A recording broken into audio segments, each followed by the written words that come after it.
What's going on, guys? Welcome back to the channel. So today we're deep diving into a shoe that I was a little skeptical about at first because I was such a fan of the previous two iterations, the previous two generations. Obviously we're talking about the Project Rock signature shoe. The 3, I'm one of the ones that really enjoyed that shoe. And then the 4, increased stability, the fit was better overall, just a fantastic, well-rounded training shoe.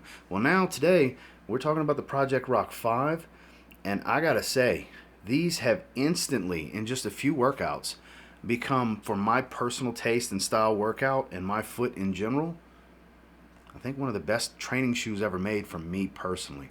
So we're going to break this down and take a look at the construction, how it works for lifting, the sizing, because there is a little bit of a difference here with the sizing, and then my final thoughts. We'll talk about plyometrics, running, everyday use, you name it, we're going to talk about it. So stay tuned.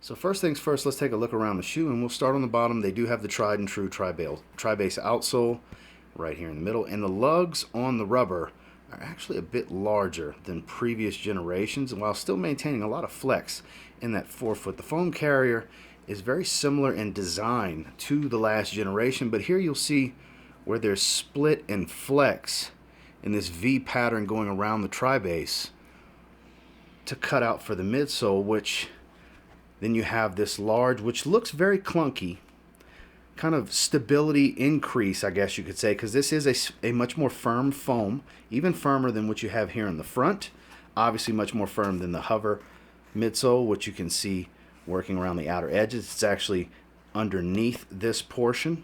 And then a firmer rubber versus a grippier, more tactile rubber in the front. So you actually sit a bit into this when you're not sitting right on top of everything, so it actually does come up around your heel a bit. Then you have a TPU heel counter that goes all the way around your foot that wraps into this piece to help lock you in place and pull your heel back into this heel pillow. As we move around, you see the Under Armour logo, Project Rock Brahma Bull, and this is a different type of mesh. So there's kind of this polyurethane coating to it. It's a different feel. It's actually got a little bit of a gloss going on. It does help for durability because you do have the stretch and the breathability of multi-layer mesh, but you have that added coating, that polyurethane coating, to increase durability. And then the rubber does come up very well in the front for toe-off movements and such, so you're not really burning into the midsole. And then when we look across at the lacing system, this is not a full-on booty design, though once you get in there, it's kind of like a semi-booty, because the tongue does twist a little bit, but it's not completely separate tongue, and you do have the multi-layer mesh for breathability. And I like this neoprene. This has kind of like a neoprene sleeve type of feel to it. It's a subtle touch, but it actually very, very comfortable, especially with this Achilles pillow when wrapping around your ankle. This is actually very, very comfortable. Lacing system does have these straps that are independent. They aren't sewn into the material. They actually cut through this fused material. And then around the medial side here, you have that same polyurethane coated layered mesh with some additional fused material for stability, durability, and structure. Again, it wraps around the side. Here you have the Rock signature, Dwayne Johnson. On the inside, in the footbed, it is non-removable, but it is very cushy, very breathable. The style is quite nice. I love the construction of these. The aesthetic is actually a little interesting at first, but I've actually grown quite fond of the aesthetic of these. Also, I forgot to point out blood, sweat, respect here on the back. So, are they decent for lifting, though? Because last go round, they were pretty good for lifting, but there's still room for improvement and stability. Let's talk about lifting. So what I was mentioning earlier about the way this comes up, and it's a firmer foam, firmer rubber, and I believe there's less of the hover foam than it may give off, because this is actually quite stable in the heel. At first, they're going to be a little clunky until they break in, which they do break in quite a bit, and you get a lot more flex at this separation where the midsole and outsole combination is. And I actually quite enjoy these for deadlifting, for leg day, and so on. Heavy lifts, these were actually much more stable. This is the most stable Project Rock we've gotten to date. I have every model, and literally all three BSR3s. I've got the Hover Phantom collaboration. The only ones I don't have is the Rock Delta, the very, very, very first ones when he signed his deal. And the prices are outrageous. I may never have them, but also not the best lifting shoe. It's charged foam, which the BSR line has. I digress. So the lifting capabilities with this one will surprise you. It's an all-around versatile shoe, and yes, it has a higher stack. It's an 8mm heel-to-toe drop, just like the 4s, just like the 3s, just like the 2s, and so on. But here you don't get I don't feel a ton of flex. There's actually a lot more firmness to the midsole, even as the hover breaks in, because of the structure and design with the carriers and the added rigidity. The way they design this, it's a unique looking shoe. I don't have any other shoe in the hundreds and hundreds of shoes I've had over the years that look anything even remotely close to this design. This really, for me personally, is kind of the ultimate all-around shoe, because the stability here for lifting up to the weights that I can do in the right over 400-pound range on deadlifts, and right under 400-pound range for working 3 to 4 rep working set squat, barbell squats, back squats. No compression feeling whatsoever, and I rock right on back into those heels. You can see in some of the footage my toes kind of move a little bit as I rock into the heels. No issue whatsoever. I will go out on a limb and just say that based on my lifting capabilities, this is definitely much more stable than either it even gets credit for or that people will assume from it because of previous models in this particular line. Now when it comes to plyometrics and running and so on, it's a little much on the feet at first until this midsole starts to break in and you get that flex. Once it does, they're actually better than you would assume. It's better than doing running movements in, say, a Tri-Base Rain 4 is for me personally. I love the Tri-Base Rain 4. And the 3 as well. I wear those quite a bit.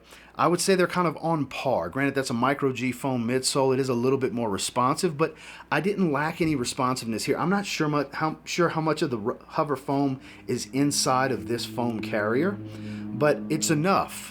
There's enough. I believe there is a thin layer going to where it does provide a little bit of stepping comfort once it starts to break in and mold to your foot, and then there's just enough responsiveness. It's not really a cushy and squishy type of feel because it's encased. It doesn't have a ton of room to break out and flex inside of this carrier, and even as far as in the back. So I actually have quite a good time doing box jumps, different side-to-side movements. I did sprints. This is actually a better shoe for sprinting than I thought it would be. It actually feels very athletic, even though it looks clunky and starts off clunky, because it is that at first. When it starts to break in, that really changes. That really changes. I enjoyed doing sprints, going down and back, take a break, down and back, over and over. I did that 4 times. This was 2 days ago, I believe, at the recording of this, and it was a really good shoe. I did high knees as well. There's a lot of different movements that I've been doing with this. It's actually quite enjoyable for plyometrics. Obviously, I wouldn't want to do 5Ks and longer runs. I mean, on the treadmill doing, a light jog or high incline, steady state at a moderate speed, things like that, yeah, it's totally fine. A little bit of foot fatigue does settle in. I'm not going to sit here and act like it doesn't start to hurt my feet after a while.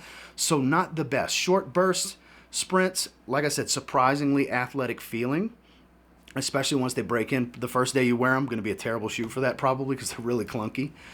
But I was quite impressed and very much surprised with just how well these performed under these types of movements.